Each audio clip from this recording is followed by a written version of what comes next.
আসুন ১ মিনিটে আপনার মনটা ভালো করে দিই। ধরুন হঠাৎ আপনাকে একজন ডাক্তার রিপোর্ট দিয়ে বলল আপনি আর মাত্র ৩০ দিন বাঁচবেন। আপনি ক্যান্সারে আক্রান্ত। এখন ঠিক শেষ পর্যায়ে আছেন। এটা শুধু আপনি জানেন, আপনার পরিবার কিংবা বন্ধুরা এটা জানে না।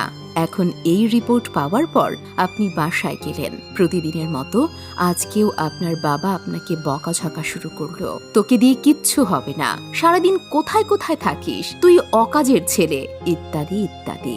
আসলে মধ্যবিত্তদের বাবারা যেমনটা হয়, তখন কি প্রতিদিনের মতো আজও আপনি তর্ক করা শুরু করবেন, নাকি প্রাণ ভরে বাবার বকাগুলো শেষবারের মতো আরও একবার শুনে নেবেন? হঠাৎ আপনার আম্মু এসে আপনাকে বলল, নে ভাত খেয়ে নে। আপনার মনে হবে এই বুঝি আমার শেষ মায়ের হাতের খাওয়া, আমি তো আর বাঁচব না। আপনি পরম তৃপ্তি নিয়ে খাবেন এবং আপনার কাছে মনে হবে এটা আপনার শ্রেষ্ঠ খাবার, যদিও তা ডাল ভাত হোক না কেন। আপনি বাহিরে গেলেন, পুরনো এক বন্ধুর সাথে দেখা, যাকে আপনি মোটেও সহ্য করতে পারেন না। সব সময় তার সাথে কথা কাটাকাটি হয়। আজকেও সে আপনাকে কিছু কথা শুনিয়ে দিল। আচ্ছা, এখন কি আপনিও তর্ক করা শুরু করে দেবেন? না, আপনি হয়তো তাকে জড়িয়ে ধরবেন এবং বলবেন, দোস্ত ভালো থাকিস।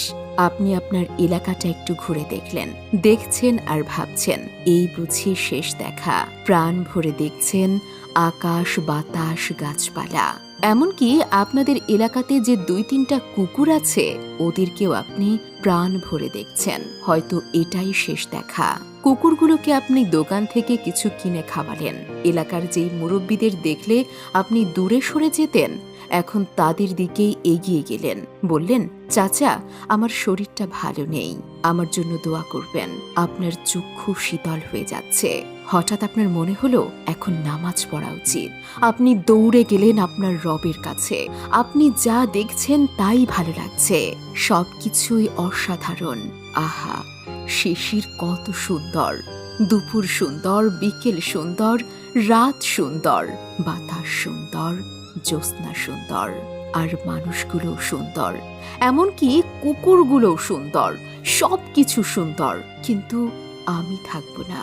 দেখছেন, সব কিছু আপনার ভালো, আর ইগো না থাকা মানুষ পৃথিবীর সব থেকে সুখী মানুষ।